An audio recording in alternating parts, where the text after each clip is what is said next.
Shalom, friends. We are now on the eve of Pesach, of Passover, which begins tomorrow evening. For many of us, we've been in a situation of isolation for several weeks, and we have several more weeks ahead of us. We're not gathering in the way that we ordinarily would during this season.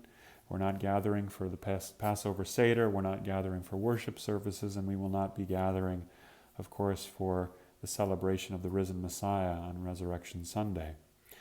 All of these things are teaching us some deep lessons. When we're not able to do the things we ordinarily will do, we begin to look to see what we might learn from this period of time. There was a part of the Pesach preparation that for years I've missed because I haven't really lived that part of the preparation time. It's often a very busy time leading up to our family Seder or congregational Seder. And this year I was able to stop and listen and look and see one of the things that we've missed, but this year has become so prominent in our thinking. Isolation, but isolation to the Lamb. In Exodus chapter 12 and verse 3 we read this, Debaru al kol edut Yisrael le'amor. Be'esur lechodesh chazeh, vayechu lechem. Ish se levet avot, se lebayit.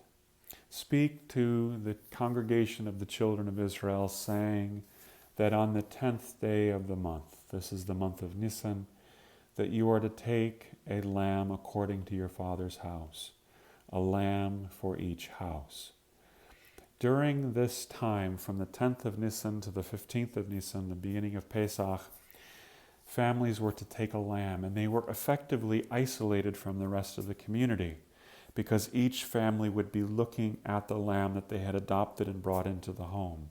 They would be observing the lamb, learning from the lamb, drawing closer to the lamb, and ultimately seeing the grace that came when the lamb gave its life for them in order to apply the blood over the doorpost of the home. And of course, all of this is done by faith in the word that was spoken to them by Moses.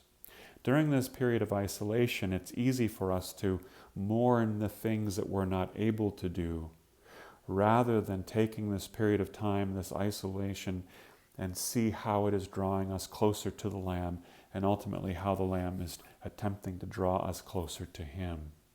See, in this season, and I think in particular this year, because of what we're not able to do as congregations, we have overlooked the Lamb to a certain extent.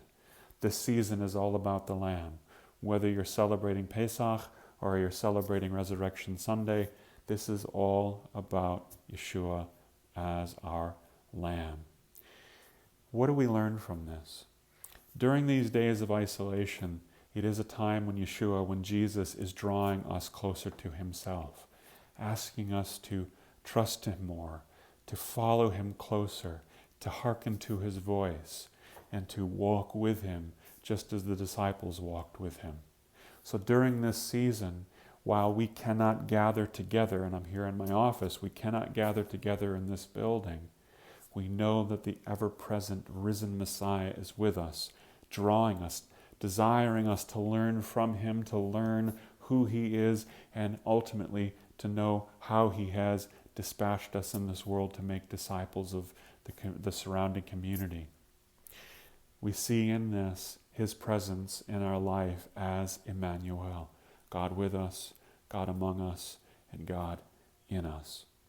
So during this period of isolation, we're following the pattern, almost accidentally, we're following the pattern that the Lord gave to the children of Israel as we walk into this holy season, and then we continue to walk by faith and not by sight in the days that are before us. So during this period of isolation, look to the Lamb, look to Him, learn from Him, and ultimately see the grace that He has saved you with as you faith on Him and not on circumstance. Shalom. Amen.